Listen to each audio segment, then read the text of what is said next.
This is Fred and Sean. We're working on the 94 Toyota 4Runner.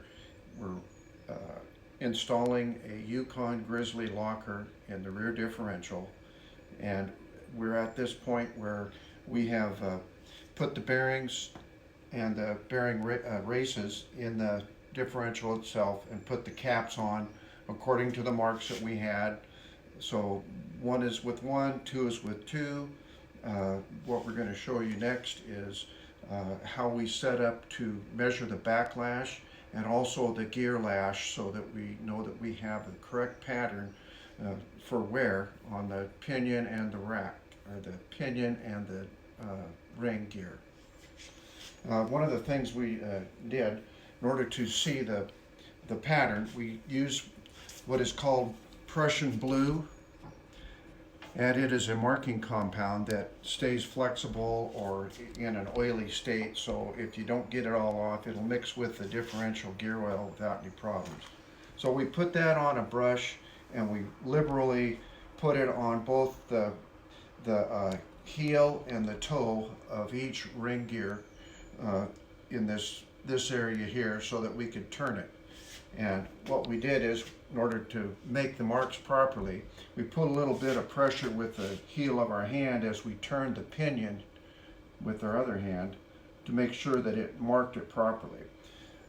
But first of all, we will show you how to check the backlash by setting up with a dial indicator that actually measures very small amounts, which is a half a thousandths, and what we're going to set it up for is around 8 thousandths backlash.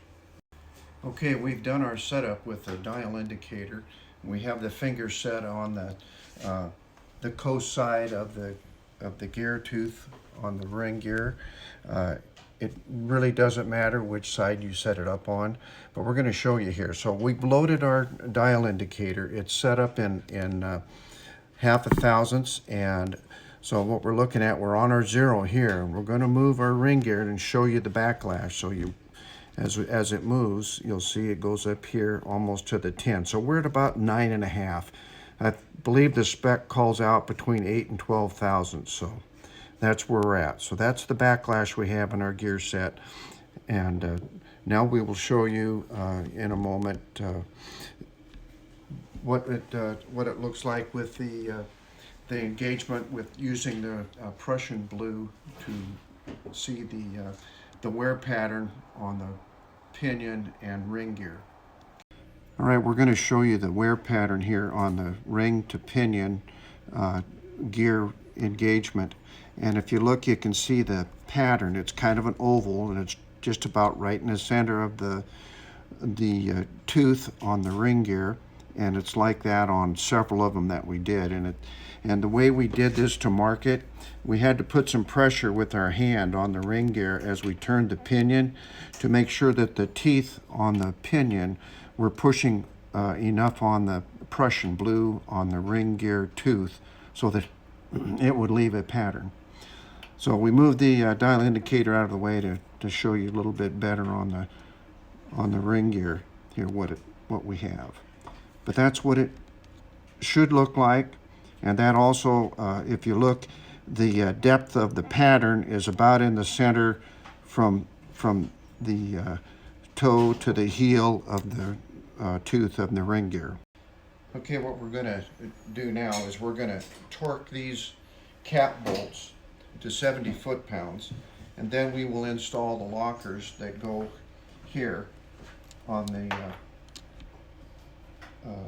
carrier bearing adjustment, so we don't lose our 9.5 thousandths backlash.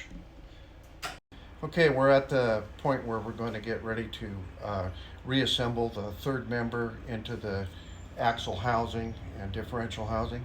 One of the things we wanted to show you, we've got this all cleaned out, and a couple of things that are in here. Toyota puts these baffles in. They're for the axles, and I just wanted to show you this is where the axle comes through.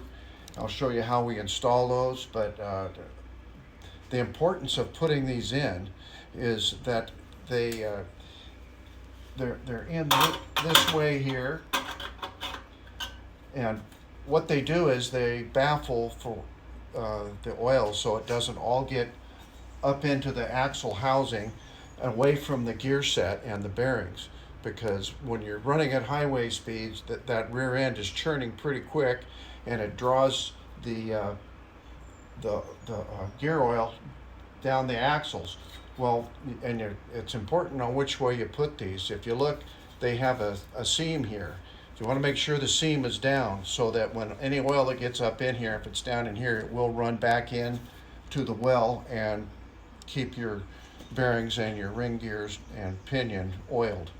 So we'll go ahead and install these. There's also tabs that are built into the housing on the inside that these snap up past, so it holds them in place. So when you're putting your axles in, be aware that you need to get the end of it centered the best you can so it will fit through that hole and doesn't pop them out so that they're rattling against the gears and stuff. So you have to be careful when you put that in. Some people may want to leave them out, say it doesn't need it, but this is what they're made for. One other thing I wanted to show you about the baffles is that you need to pull these points apart a little bit so that they do have a little spring tension when they come up against the metal tab, so it will actually hold them in place a lot better. Install it this way, back in here. Of course, I put it in upside down, so we got to turn it around.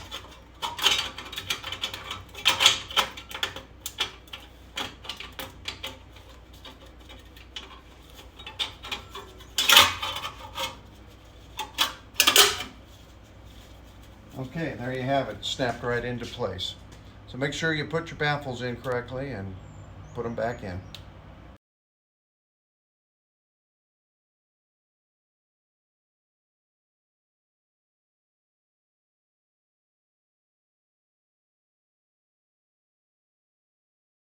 Okay, one thing we wanted to show you about before we install the axles, that we want to make sure on these new seals that we put some grease on the seal lips and on the race where the seal actually rides, right here. And of course we use AMSOIL products. We've used them exclusively throughout this whole vehicle. It's probably the best, it's my opinion, but it's never failed me in over 32 years. So we continue using it. So what we're going to do is put it on the lips and on this surface where the seal goes, where it runs on, and the axle is turning.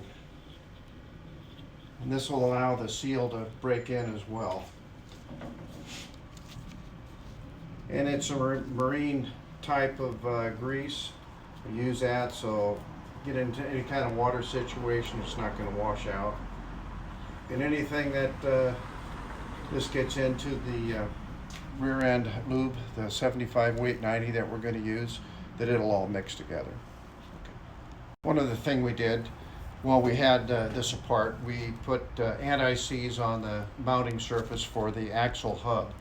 It'll keep it from rusting. Works very good.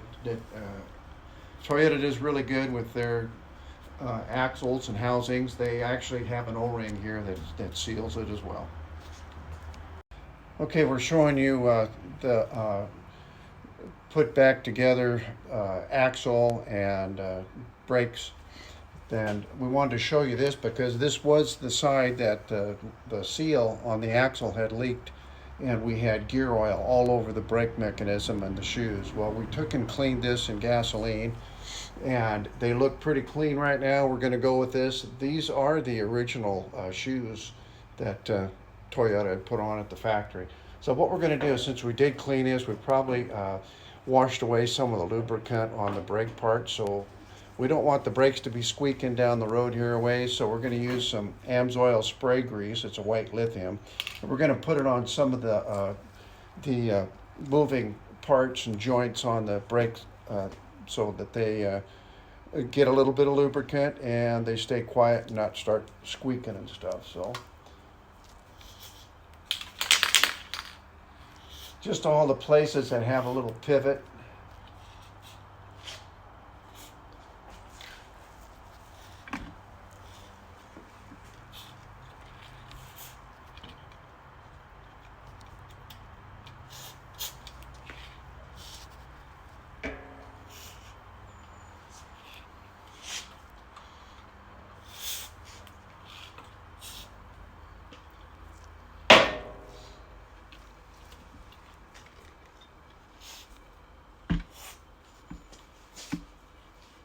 get some on the adjuster here. Okay, so that should do it. It dries to a film-like grease and stays there. It's a good product. So we didn't get anything on the lining, so we should be good to go on this one. We'll do the same on the other side. Okay, the next part of our project here, of course, is getting the wheels and tires on. But before we do that, we found out that we needed a 1.5 inch thick Spider Tracks wheel spacers, and they work really good. They're highly rated. What we're going to do to start with, though, is to put on some blue Loctite 242, and then we torque the nuts that hold the Spider Tracks onto the OEM axle to 85 foot-pounds.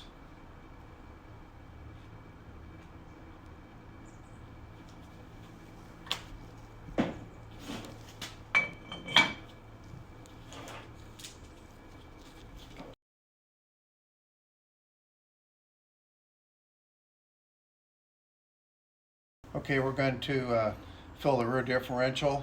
Makes it real easy with these new Easy Less Mess Easy Pack from AMSOIL. We're putting in 75 weight 90 of 100% synthetic gear oil.